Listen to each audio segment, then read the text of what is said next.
మొన్నటిదాకా చేసిన పనులకు బిల్లులు రాలేదంటూ గగ్గోలు పెట్టారు. గత వైసీపీ ప్రభుత్వంలో ఆ పార్టీకి చెందినవారే నిధుల కోసం రోడ్డెక్కారు.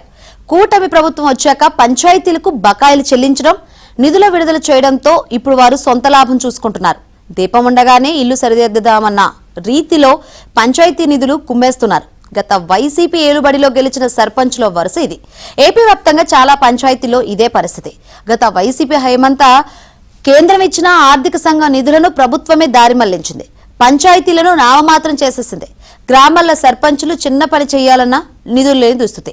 కూటమి ప్రభుత్వం వచ్చాక గ్రామాలకు మళ్లీ మహర్దశ తీసుకొచ్చింది. ఇటీవల పంచాయతీ శాఖలో భారీగా సంస్కరణలకు శ్రీకారం చుట్టారు. పంచాయతీ కార్యదర్శులకు పదోన్నతులు కల్పించారు. అభివృద్ధి పనులు చేపడుతున్నారు.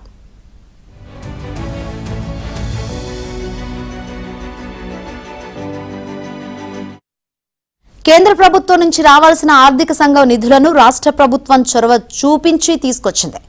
పంచాయతీలకు బకాయిలన్నీ చెల్లించేసింది. తాజాగా మరో 1000 కోట్ల దాకా పంచాయతీలకు నిధులు విడుదలయ్యాయి.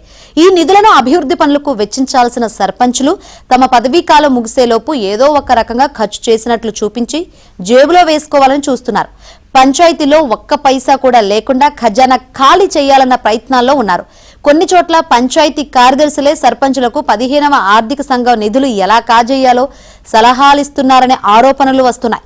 పంచాయతీరాజ్ ఆర్డబ్ల్యూఎస్ ఏఈలు నిధులు స్వాహా చేయడానికి అవసరమైన మార్గాలను సర్పంచులకు సూచిస్తున్నారనే విమర్శలు వస్తున్నాయి.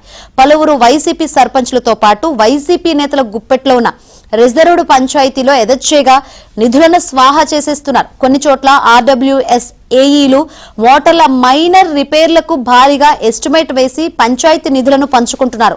లైట్లు, మోటార్ ఉపకరణాలు, పంచాయతీలకు అవసరమైన ఇతర కొనుగోలుల్లో కూడా సర్పంచులు అందినంత దోచుకుంటున్నారు.